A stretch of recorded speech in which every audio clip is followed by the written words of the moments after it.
Welcome to the deep dive. Today we're undertaking what might be one of the most intellectually challenging, but also one of the most vital deep dives we've ever attempted. We're going to journey back tens of thousands of years, back to the most extreme period in all of human history, the Ice Age. And it's so important we approach this material with real scientific rigor and a lot of care. The topic we're going to be exploring, survival cannibalism. It's one that has just been poisoned by sensationalism, by horror stories for decades. Yeah, absolutely. Our goal here really is to scrape away that entire layer of myth. Exactly. Our mission today is explicit. We are not interested in, inherent brutality or violence or making any kind of moral judgment. We're looking at documented, analyzed survival behavior. And we're doing it through the lens of archaeology and hard science. This is a scientific exploration of human fragility pushed to its absolute breaking point. It is. And it reveals a silent tragedy, perhaps, but it's one that's absolutely necessary to understand if you want the complete picture of human resilience. We're examining what happens when pure necessity, the biological imperative to live, overrides everything else. So, for the next hour, our focus is strictly on survival cannibalism, understood as a documented response to terminal starvation. We're going to analyze the forensic evidence to understand the context of this profoundly difficult truth. So let's unpack this. To really grasp the desperate decisions that we're about to discuss, we first need to set the stage, and I mean the entire planet. We're talking about the Last Glacial Maximum, the LGM. This runs roughly from about 26,000 to 19,000 years ago. And this wasn't just a cold winter. This was Earth's climate system fundamentally locked in a deep freeze. But the planet was. It would be almost unrecognizable to us today. You really need to visualize the sheer scale of the ice. We're talking gigantic continental ice sheets, kilometers thick, covering these vast swaths of the northern hemisphere. Kilometers thick. Oh, yes. Just picture these massive ice domes burying most of Europe, all of Scandinavia, Siberia, and nearly all of North America, right down to where the modern Ohio River Valley is. And that ice had to change the physical geography of the world, right? All that water being locked up. Profoundly. All that water locked up in ice sheets meant that global sea levels dropped by around 120 meters. Wow. 120 meters. Yeah, and that sea level drop is a key concept.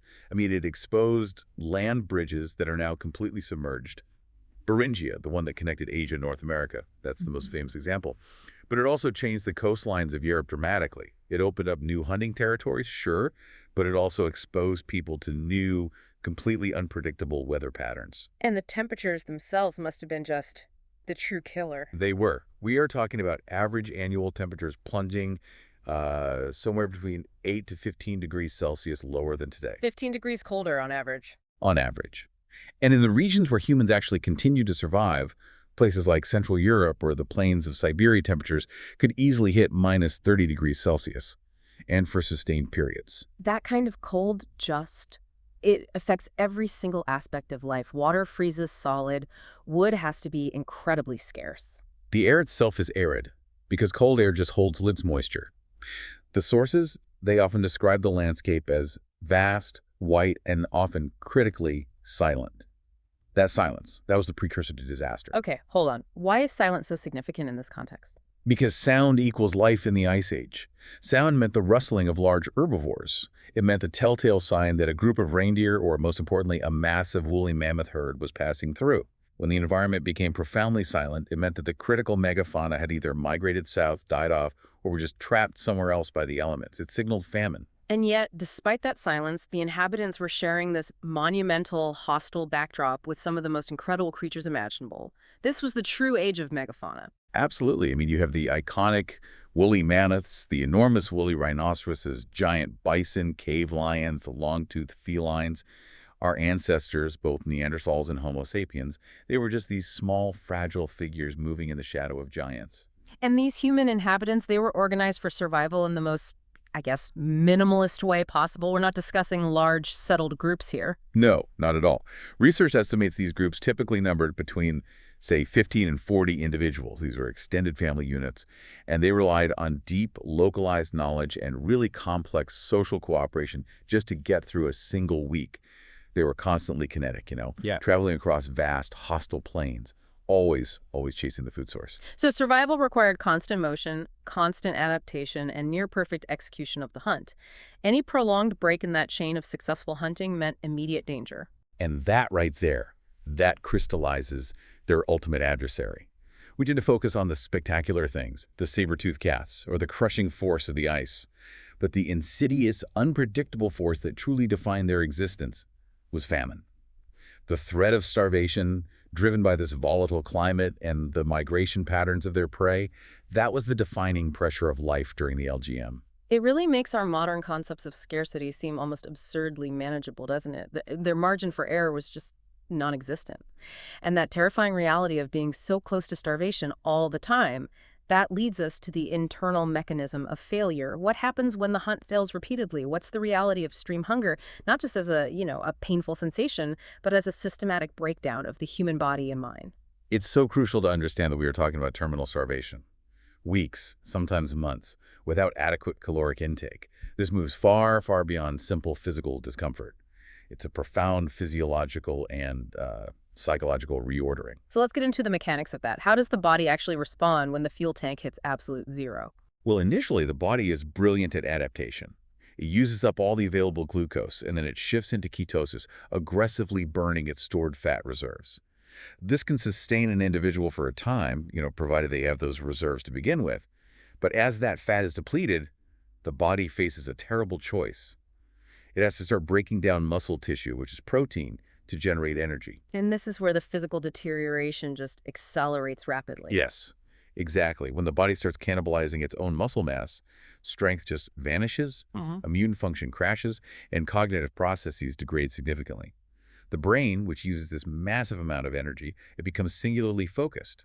All sociality, all complex reasoning is slowly funneled into one single goal: finding calories. And what would precipitate this transition from just chronic difficulty to absolute despair? The archaeological record points to something you call trapping events, right? Right. Imagine one of those small groups. They're sheltered in a rock overhang or a shallow cave. Maybe they're already low on reserves because the autumn hunt wasn't very successful, and then a sudden, prolonged blizzard hits. Not for a day or two, but for 4 weeks, maybe 6 weeks. The snow is so deep and so persistent that any attempt to leave is a death sentence. So they become prisoners of the weather, and at the same time, their whole carefully balanced hunting economy collapses. Entirely. The food they cached is gone. The emergency supplies like frozen berries or roots, they're exhausted. Their prey animals, the megafauna, they aren't just scarce, they're completely inaccessible or have just bypassed the area altogether. Think about it. Their critical dependence on large animals meant that one successful hunt could feed 40 people for a week. But one prolonged failure meant the slow death of the entire group. So if the blizzard continues and the muscle tissue is breaking down, how does this affect the social hierarchy of the group? Tragically, the vulnerability hierarchy asserts itself almost immediately. Because of their smaller size, their lack of reserves, and their higher metabolic rate relative to their mass, children are the first to suffer the terminal effects. The elderly, who are often already carrying physical burdens, they follow very closely behind. And it's the adults, the prime hunters, and the caretakers who try to hold on the longest. Their resistance is fueled by parental instinct and this desperate fading hope that the storm will break. But starvation strips away energy daily, hourly. Their resistance is just a matter of profound psychological will fighting against the physics of thermodynamic failure. They are watching their energy sources literally being consumed internally, and they are watching their loved ones fail. And this context, it leads us to the question that the archaeology is trying to answer. A question that seems almost impossible for us to contemplate from our position of safety and comfort. What does a human being do when the environment has delivered the absolute, undeniable message that all hope of external aid or external food has completely vanished? It is the ultimate boundary condition for humanity, when the choice is not between life and death, but between the immediate collective death of everyone and the use of the most horrific, last possible resource to ensure the survival of at least some. And to interpret the archaeological findings correctly, we have to be intellectually disciplined about that word, cannibalism. In prehistory, it is not a monolithic concept. We have to define the type we're actually investigating. Right. Okay, so let's define the variations first, to be clear. We know that some prehistoric groups practice ritual or symbolic cannibalism. Yes, ritual cannibalism is often tied to spiritual beliefs, honoring the dead by incorporating their remains into the community, or maybe displaying a captured enemy's fate. In those cases, the treatment of the bones often reflects that ritualistic intent. You'll see specific, highly localized cuts, sometimes careful post-mortem handling, or specific burial arrangements of the remaining bones. And symbolic cannibalism, that might be related to asserting dominance, or maybe trying to absorb the strength of a powerful individual or a fallen enemy. The intent there is social or spiritual. Precisely. But the phenomenon documented in sites dating to the LGM, particularly under these conditions of absolute environmental stress, is survival cannibalism. This is a category defined purely by biological imperative. Okay, so let's stress what this was not. It was not a cultural practice, not planned, and certainly not taught across generations as some kind of norm. No. The sources consistently reinforce that it was an extreme, rare, momentary, and deeply tragic response. It occurs when the caloric deficit is so severe that all previous social taboos and customs are just temporarily nullified by the raw force of biology. So how does the archaeological evidence confirm this was necessity and not, say, ritual or aggression? How can we be so sure? It comes down to utility. It comes down to how the remains were processed. In these moments of desperation, the dead, often individuals who died naturally or succumbed to starvation, they were processed and treated as food. The key phrase here is exactly as animals would be processed after a successful hunt. The processing is entirely utilitarian. So they weren't being treated as subjects of a ritual nor as victims of a targeted attack in the moment of consumption.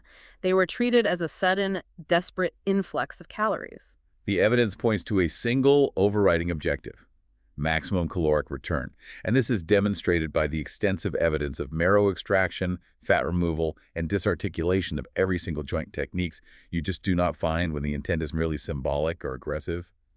Aggression typically leaves signs of perimortem trauma that are distinct from butchery marks. Here what we see is butchery pure and simple. And we have hard confirmation of this desperate practice spanning different eras of the Ice Age and different populations. We can actually cite the specific locations where the science has confirmed these signs. We can. The primary sites where human remains show this undeniable evidence of intensive processing for consumption include Goyet in Belgium, Moula-Guercy in France, and Sidrón in Spain. These sites are absolutely critical because they allow us to transition from a theoretical discussion to forensic certainty. What's really remarkable is the contrast. When we look at the non-famine periods from the same time, we see Neanderthals and Homo sapiens treating their dead with care, with burial and reverence. Then you look at these LGM sites, and the contrast is just so stark. It reinforces that this was a momentary break driven by duress, not a standing cultural feature. Exactly. It was a failure of the Ice Age world, not a failure of character. The archaeological record gives us this silent, painful account of what happens when human society is pushed beyond its capacity to cope. Now let's look at the two major human groups that were occupying the Ice Age world at this time. Both Neanderthals and Homo sapiens faced this terrible decision tree, but the frequency with which we find the evidence, it seems to differ significantly between the two. That's correct. Archaeology has uncovered notably more evidence of survival cannibalism among Neanderthals. However, as you alluded to earlier, we have to immediately dispel the outdated and biased myth that this means Neanderthals were inherently more violent or less sophisticated or somehow less human than Homo sapiens. Okay, so how does modern analysis shift that interpretation away from behavioral differences and more toward environmental factors? It really comes down to demographics and geography. Neanderthals generally occupied more extreme northern and western climates, often in environments that suffered the worst effects of repeated glacial advances. And crucially, their population density was incredibly low, and their social structures tended to be highly localized. So their vulnerability was amplified by isolation. Precisely. Genetic and demographic models suggest that Neanderthal groups were generally smaller, maybe often fewer than 20 individuals, and they maintained very limited contact with neighboring groups. So if a severe multi-season blizzard trapped a Neanderthal clan, they were truly on their own. There was no nearby clan to merge with, no wider social network that could offer refuge or some kind of emergency resources. Exactly. Compare that to the emerging resilience model for Homo sapiens. While they were also facing brutal conditions, early modern humans were often characterized by broader social networks, more distant migration patterns, and greater trade in resources and raw materials, like certain types of flint. This mobility and connectivity, it provided a critical buffer. So if one Homo sapiens group was trapped and failing, they had a marginally higher statistical chance of either encountering another group or escaping that localized disaster by just moving further afield. It's all about systemic resilience. The Neanderthal lifestyle, being so heavily focused on local, immediate resources in these small bands, made them acutely susceptible to highly localized resource collapse. The Goyet cave site in Belgium, for example, which shows the processing of human remains, is located in an area that would have been tremendously unforgiving during the LGM peak. And the tragic fact is, genetic analyses show the Neanderthals were already under intense pressure. Their numbers were dwindling across the continent, and they were geographically constrained. Survival cannibalism, in this context, it wasn't a cause of their extinction. It was a chilling symptom of a population under intense demographic and environmental stress, literally fighting for the final vestiges of caloric life as their environment closed in on them. And we should probably reiterate that Homo sapiens were not immune to this. Modern humans also recorded cases of survival cannibalism, though they do appear rarer and more dispersed across the archaeological record. That's right. Sites like the Gough Cave remains in the UK, although they're slightly later than the peak LGM, they show similar patterns of intensive human processing. This just reinforces that the physiological imperative transcends species boundaries. The ultimate driver wasn't genetic or cultural identity, it was the physics of starvation. So, whether Neanderthal or Homo sapiens, the shared human experience during the LGM was fighting to exist in a world that was actively trying to eliminate them. The ice treated all human life with the same indifference. This is where we can move from the historical context to the undeniable forensic evidence. How can archaeologists, 26,000 years removed from the event, state with such confidence that these acts were committed out of necessity and not ritual or violence? The answer lies in the microscopic analysis of the skeletal remains. The bones themselves become active witnesses. They tell a very detailed story about the tools that were used, the intent of the processing, and the time frame between death and consumption. Okay, let's start with the surface evidence, the cut marks. How do scientists differentiate a butchery mark from, say, a ritualistic scrape or just accidental damage? Well, butchery marks left by sharp flint blades are highly specific. They are concentrated near the joint articulations, the elbows, knees, ankles, where tendons and ligaments have to be severed to dismember the body. They're also found in the midshaft of long bones, where large muscle masses like the calf or the thigh are stripped away. The key here is the pattern, then. These cuts are systematically placed. They're targeting the easiest points of entry and the largest deposits of caloric tissue. They match precisely the sequence used for dismantling a mammoth or a bison carcass. Exactly. If it were ritualistic, you might see fewer cuts, or cuts concentrated on symbolic areas, or perhaps post-mortem breakage that's unrelated to food preparation. In survival cannibalism sites, the pattern is entirely utilitarian, maximizing the removal of flesh. But the truly decisive evidence, the smoking gun, so to speak, comes in the form of fractures, specifically spiral fractures. A spiral fracture is physical proof that the bone was broken while it was still fresh, while it still contained moisture and fat. When you break a fresh, long bone, like a femur or a humerus, by striking it deliberately with a hard object, the break spirals around the shaft. It resembles a corkscrew shape. And why is that so crucial? Because dry, old bones, they shatter irregularly or they fracture straight across. A spiral fracture proves that the bone was processed immediately or very soon after death, when the marrow, the caloric gold, was still viable. This intent to extract marrow and fat, using the identical heavy percussion tools and techniques that were applied to Megafauna bones, that is the clearest indicator of nutritional necessity. We also find evidence of fire sometimes. Are the burn marks significant? They are, but they're contextual. Burn marks on human remains suggest heating, which aids in stripping flesh or potentially cooking. This is a common part of processing any carcass. However, it's also important to note where they are not found. If the entire body was ritually cremated, that's a completely different story. In survival sites, the burn marks are typically localized to sections that were processed for consumption, again mirroring animal butchery. Right. Now let's get into the deeper science that truly connects the deceased individual to the survivor's diet: isotope analysis. This is highly technical, but it's essential. It is. It's the final layer of certainty. Scientists analyze stable isotopes of elements like carbon-13 and nitrogen-15 found in the collagen of the bones of the survivors. These isotopes act like chemical tracers, and they reveal long-term dietary habits. So how does nitrogen-15 specifically indicate cannibalism, or at least a very high-protein diet? Nitrogen-15 concentrations become progressively enriched, or higher, as you move up the food chain. So if you eat plants, your N15 levels are low. If you eat herbivores, they're higher. If you eat carnivores, they're higher still.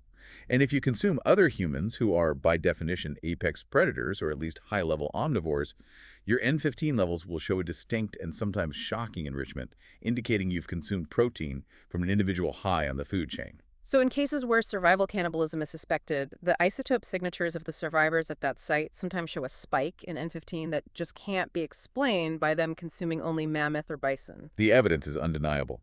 The human and animal remains from these periods of extreme scarcity show the exact same pattern of processing. And, critically, chemical signatures confirming the incorporation of human protein into the diet. It's a cold, hard forensic conclusion. The scientific depth here just reinforces the argument that these were acts committed when nothing, absolutely nothing remained, and the only choice left was between group death and the use of the deceased as a resource. And understanding the science, which we just laid out, allows us to move into this next part with clarity. We have to now apply empathy, but it has to be empathy grounded entirely in the facts we've just established. It's too easy to judge from our perspective. We have to try to inhabit the material reality of their environment. Okay, let's visualize the specifics that lead to this ultimate decision. Let's put ourselves inside that rock shelter. It is the depth of the LGM. We know the group is small, maybe 25 individuals. The atmosphere is heavy. The smoke from a perpetually dying fire stings your eyes. But the cold. The cold is the constant enemy. The wind doesn't just howl outside. It creates this low, deafening, monotonous roar as it sweeps across the frozen plains, carrying pulverized ice. And the exit is just a solid wall of snow, piled impossibly high, packed hard by weeks of a relentless blizzard. There has been no successful hunting in over a month. The specialized tools for large game are just lying unused. And the state of the group is physiologically compromised. We know this from the science. Their fat reserves are gone. They are burning muscle. The children are listless. The older members are suffering organ failure. Every single calorie of movement has to be budgeted. Resource collapse is total. The last sliver of dried meat was consumed days ago. The only things left are thin hides, bone fragments too small to yield any marrow, and this desperate, fading hope that the storm will break. And then the catalyst happens. The unavoidable nonviolent death. An older member of the clan, already weakened and starved, passes away quietly during the night. Their death is sad, but is not a murder. The storm continues, relentless. They look at the white wall blocking the entrance. They look at the weak fire. They look at the undeniable biological certainty that the children will die within 48 to 72 hours unless calories are found. Immediately. And this is where the cold calculus, which the forensic evidence confirms, takes over. The absence of hope is total. The very concept of rescue is alien to them. They know no help is coming.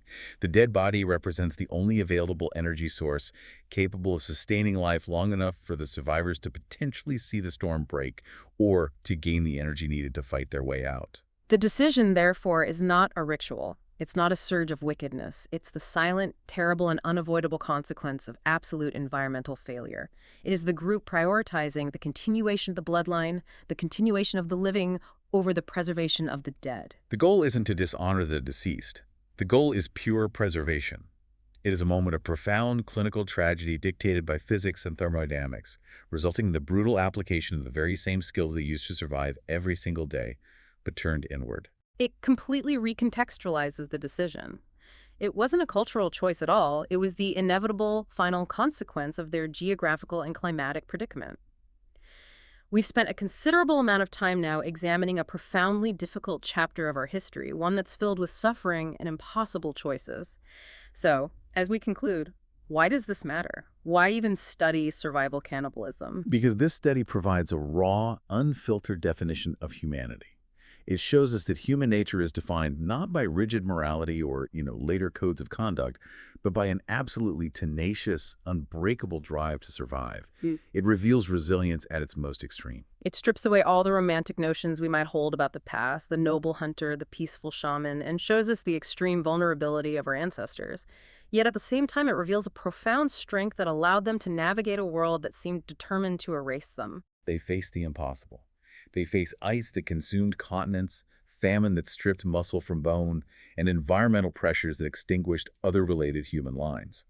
The simple fact of our existence today, listening to this discussion, is the ultimate testament to their success. So the final necessary lesson is to avoid both sentimentalizing this behavior as some kind of noble sacrifice and, crucially, avoiding demonization. They were people. They were parents, siblings, hunters, and caregivers. Their fears and their families were no less real than ours. The act of survival cannibalism does not define them as people. It defines the brutal, uncompromising world they were forced to inhabit. It reveals the absolute extreme of the fight to continue existing.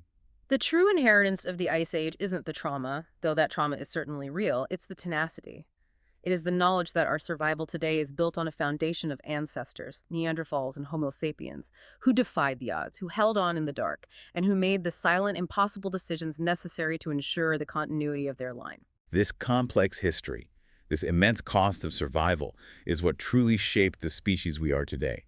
It's a reminder that every day of comfort we have is paid for by a history paved with unimaginable struggle. Thank you for joining us on this deep dive into the silent tragedy and profound resilience of survival in the frozen world. Now reflect on the limits of human endurance. Consider what we owe to the sheer, unyielding will of those small clans who, cornered by the ice and famine, chose life at the ultimate cost to continue the story of humankind.